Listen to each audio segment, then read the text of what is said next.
ৰাষ্ট্ৰীয় kick boxing প্ৰতিযোগিতালৈ চৰাইদেউ জিলাৰ 10জন প্ৰতিযোগী নিৰ্বাচিত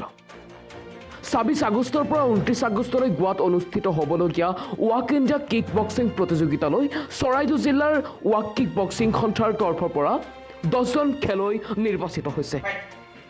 সোণাৰী ষ্টাৰ 11 ক্লাবত চৰাইদেউ জিলা ৱাক কিক বক্সিং সন্থাৰ প্ৰশিক্ষক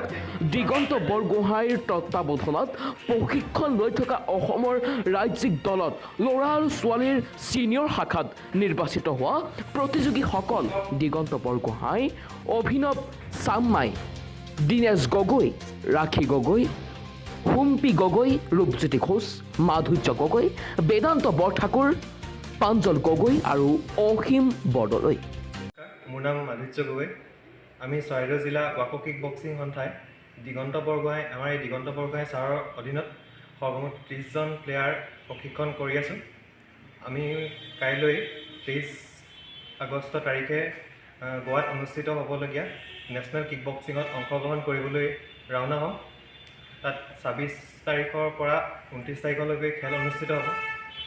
আমাৰ অসমৰ পৰা সৰ্বমুঠ 130জন প্লেয়াৰ তাত অংশগ্ৰহণ কৰিবলৈ যাব আমাৰ অসম দলৰ প্ৰেছিডেণ্ট হিৰণ্য বৰুৱা ছাৰ আৰু ছেক্ৰেটাৰী অৰবিন্দ পেটেলৰ সৈতে সৰ্বমুঠ অফিচিয়েলৰ সৈতে 157জনীয়া এটা দল গোৱালৈ ৰাওনা হ'ম কাইলৈ গুৱাহাটীৰ পৰা আৰু এই খেলখনত যদি আমি মেডেল লাভ কৰিব পাৰোঁ আগন্তুক থাইলেণ্ডত অনুষ্ঠিত হ'বলগীয়া এছিয়ান গেমছত আমি অংশগ্ৰহণ কৰাৰ সুযোগ পাম আৰু ইয়াৰ বাবে আমাৰ সমূহ অসমবাসী ৰাইজৰ শুভকামনা আৰু আশীৰ্বাদ কামনা কৰিলোঁ চৰাইদেউৰ পৰা ৰাতুল গগৈৰ ৰিপৰ্ট নিউজ